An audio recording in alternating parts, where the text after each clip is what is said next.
ఎండు చేపల ఫ్రై అండి. ఎండు చేపల ఫ్రై చూపిస్తున్నాను. ఇలాంటి ముక్కలు దొరుకుతాయి మనకి సూపర్ మార్కెట్లో.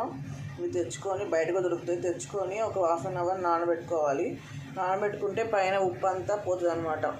నానబెట్టుకొని మనం మంచిగా వాటర్ అంతా వంపేసుకోవాలి. ఒక 3-4-5 టైమ్స్ కడిగేసుకోవాలన్నమాట. కడిగేసుకొని నానబెట్టుకోవాలి. తర్వాత ఇట్లా ఒక మీకు దాన్ని తీసుకొని ఆయిల్ తీసుకోవాలి. ఆయిల్ మంచిగా వేడెక్కిన తర్వాత ముక్కలు తీసుకొని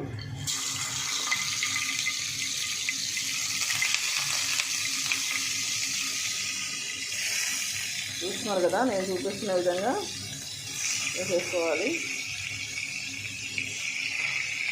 సాల్ట్ మాత్రం అసలు వేయకూడదండి, ఎందుకంటే ఉప్పు చేప కదా, సాల్ట్ ఆల్రెడీ ఉంటుంది. ఓన్లీ కారం ఒకటి వేసుకోవాలంతే. అలా వేసేసుకోవాలి. చేతిని మాత్రం శుభ్రంగా కడుక్కోవాలి, ఫ్రిల్ వేసుకొని, లేకపోతే కంపు పడుతుంది.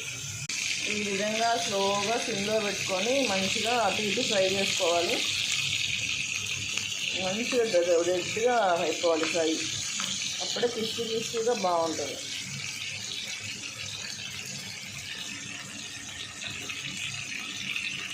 నేను మళ్ళీ ఒకసారి తిప్పుతున్నాను, చూసారా రెడ్గా వస్తుంది కదా, ఇంకా మంచిగా రెడ్గా రావాలి.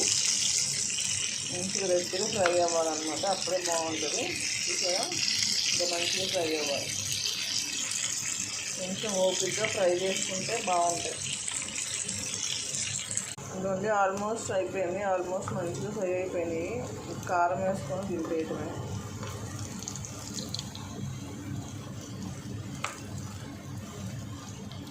చూసారా, కారం వేసేసుకోవాలి. ఆపేసుకోవచ్చు, పొయ్యి ఆపేసుకొని కూడా మనం కారం జల్లేసుకోవచ్చు, ఎందుకంటే ఆల్రెడీ ఫ్రై అయిపోయింది కదా, సూపర్ ఉంటుంది.